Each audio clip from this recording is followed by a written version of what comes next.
سوچیں اگر آپ کو سمندر کی گہرائیوں میں اتارا جائے 100 میٹر 200 میٹر 1000 میٹر یا پھر اس سے بھی نیچے، ایک وقت آتا ہے کہ سورج کی ایک کرن بھی وہاں تک نہیں پہنچتی، اس جگہ پر مکمل اندھیرا ہو جاتا ہے۔ لیکن آپ دیکھیں کہ قرآن نے 1400 سال پہلے اس منظر کو کیسے بیان کیا ہے۔ سائنٹسٹ کے مطابق ارتھ کا ڈیپیسٹ پوائنٹ پیسیفک اوشن میں موجود میریانا ٹرینچ ہے۔ اس کا سب سے گہرا حصہ چیلنجر ڈیپ کہلاتا ہے، جس کی گہرائی تقریباً 11 کلومیٹر ہے۔ اگر ماؤنٹ ایوریسٹ کو الٹا کر کے اس ٹرنچ پر رکھ دیا جائے تب بھی اس کے اوپر اپروکسیمیٹلی 2 کلومیٹر تک پانی باقی رہے۔ اوشن سائنٹسٹ بتاتے ہیں کہ صرف 200 میٹر کے بعد سن لائٹ بہت کم ہو جاتی ہے اور 1000 میٹر کے بعد ایسا اندھیرا ہو جاتا ہے جس کو مڈ نائٹ زون کہتے ہیں، اس میں انسان کو اپنا ہاتھ بھی نہیں نظر آتا ہے۔ اللہ پاک قرآن مجید میں فرماتا ہے او کظلمات فی بحر اللجی یغشاہ موج من فوقہ موج من فوقہ سحاب ظلمات بعضها فوق بعض اذا اخرج یدہ لم یقد یراہا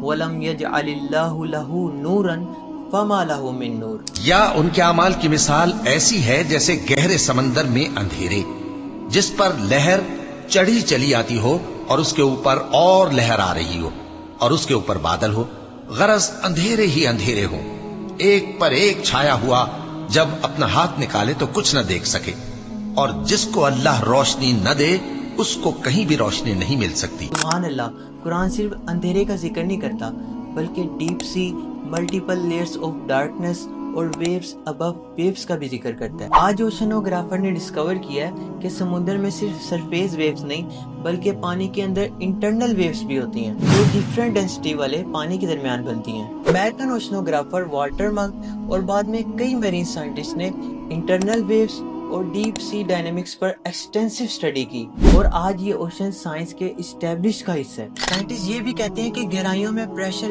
اتنا زیادہ ہوتا ہے کہ ایک انسان فوراً کرش ہو جائے اور وہاں کا ٹیمپریچر فریزنگ کے بہت قریب ہوتا ہے اور وہاں روشنی بالکل نہیں ہوتی۔ قرآن سائنس کی کتاب نہیں، ہدایت کی کتاب ہے، لیکن جب سائنس قرآن کی بیان کی ہوئی حقیقتوں کو آبزرو کرتی ہے تو ہمارا یقین اور ایمان اور مضبوط ہو جاتا ہے۔ اللہ فرماتا ہے سَنُرِيهِمْ آیاتنا فی الآفاق وفی انفسہم حتی یتبین لہم انہ الحق۔ ہم ان قریب ان کو اطراف عالم میں بھی اور خود ان کی ذات میں بھی اپنی نشانیاں دکھائیں گے، یہاں تک کہ ان پر ظاہر ہو جائے گا کہ قرآن حق ہے۔ جتنا انسان سمندر کی گہرائیوں کو ایکسپلور کرتا ہے اتنا ہی اسے اللہ کی قدرت کا احساس ہوتا ہے۔ شاید یہی وجہ ہے کہ قرآن ہمیں بار بار کائنات اور مخلوق پر غور و فکر کی دعوت دیتا ہے۔